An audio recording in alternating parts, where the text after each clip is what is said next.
Part of investigation ఇంకా జరుగుతూ ఉంది సార్. నాకు తెలిసి ఇంకొక 4-5 అదేవిధంగా వాళ్ళకి ఇంటర్ కనెక్షన్ ఉన్నటువంటి ఇంకెవరన్నా ఉంటే వాళ్ళు కూడా యాడ్ చేసి ఈ కేసులో ఎవరైతే ఒక వ్యక్తిని మర్డర్ చేశారో వీళ్ళందరినీ కూడా ఎవరిని కూడా వదిలే ప్రసక్తి లేదు. ఎవరైతే దీనికి ట్రాన్స్పరెన్సీ ఉన్నారో, ఎవరైతే పార్టిసిపేషన్ ఉందో వీళ్ళందరినీ కూడా జ్యుడిషియల్ కస్టడీకి పంపడం అనేది జరుగుతుంది. వీళ్ళందరూ కూడా ఎలా పట్టుకున్నాం అనేది అంటే దర్యాప్తులో భాగం అది.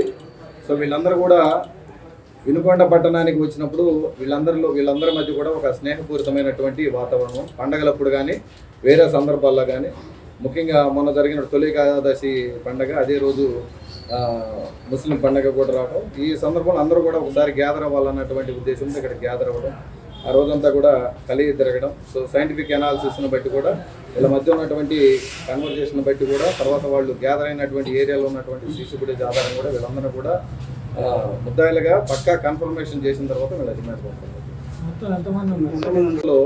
రాజకీయ కోణం అనేది ఏం లేదు సార్. ఇది వీళ్ళిద్దరి మధ్య కూడా వ్యక్తిగత విభేదాలు 2022వ సంవత్సరం నుంచి కూడా ఉన్నాయి. మా ఇన్వెస్టిగేషన్లో గతంలో కేసులు నమోదైన దాన్ని బట్టి, తర్వాత సబ్సిక్వెంట్గా కేసు నమోదైన దాన్ని బట్టి పొలిటికల్ యాంగిల్ అయితే మాకు ఈ కేసులో ఇప్పటిదాకా జరిగిన దర్యాప్తును బట్టి పొలిటికల్ యాంగిల్ ఈ కేసు రాలేదు. కొంతమందికి ప్రీవియస్ హిస్టరీ ఉంది. భరత్ సిద్దిక్ అనే అతనికి ప్రీవియస్గా కేసుల్లో ఇన్వాల్వ్ అయినటువంటి సందర్భాలు ఉన్నాయి. కాబట్టి వీళ్ళందరూ కూడా ఎవరైతే మర్డర్ కేసులు ఇన్వాల్వ్ అయ్యారో వీళ్ళందరూ కూడా వెంటనే రౌడీ షీట్ ఓపెన్ చేయమని కూడా గౌరవ ఎస్పీ గారు ఆర్డర్స్ ఇచ్చున్నారు. ఇలాంటి చర్యలు ఎక్కడ కూడా పునరావృతం కాకుండా ఉండటానికి వీళ్ళపైన రౌడీ షీట్లు ఓపెన్ చేయడం, తర్వాత వాళ్ళు ఫాలోఅప్ చేయడం అనేది కూడా జరుగుతుంది. తర్వాత ఇంకొకటి, ఎక్కడైనా సరే ఇలాంటి సంఘటనలు జరిగే ఆనవాళ్ళు ప్రజలు గమనించిన లేదా అక్కడ ఉన్నటువంటి WPOs దృష్టికి మీరు తీసుకుపోవచ్చు. అదేవిధంగా అక్కడ ఉన్నటువంటి ప్రజలు, లీడర్స్ వీళ్ళందరూ తెలుస్తూ ఉంటుంది. ఇలాంటి చర్యలు జరిగే అవకాశం ఉంది అన్నప్పుడు తప్పనిసరిగా పోలీసు వారి దృష్టికి తీసుకొని వస్తే ఇలాంటి చర్యలు మేము అరకట్టడానికి అన్ని రకాల అవకాశం ఉంటుంది. కాబట్టి త్రూ మీడియా ద్వారా ప్రజలందరికీ కూడా రిక్వెస్ట్ చేస్తా ఉన్నాం.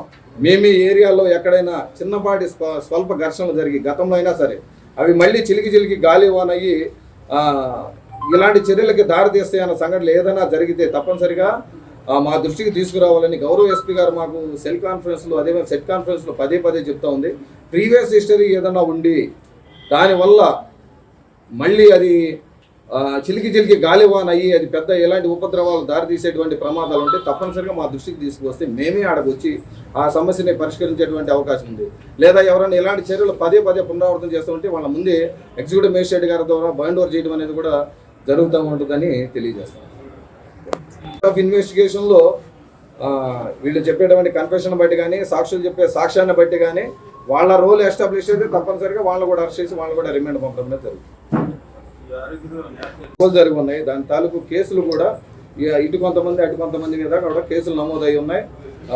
ఆ ఆధారాలు కూడా మా దగ్గర ఉన్నాయి. ఈ యాంగిల్లో నేను ఇప్పటి వరకు చేసినటువంటి ఇన్వెస్టిగేషన్లు ఎక్కడ కూడా పొలిటికల్ యాంగిల్ అనేది నాకు ఈ కేసులు ఇప్పుడు దాకా జరిగిన ఇన్వెస్టిగేషన్ బట్టి పొలిటికల్ యాంగిల్ సైట్ అవుతుంది. థ్యాంక్స్.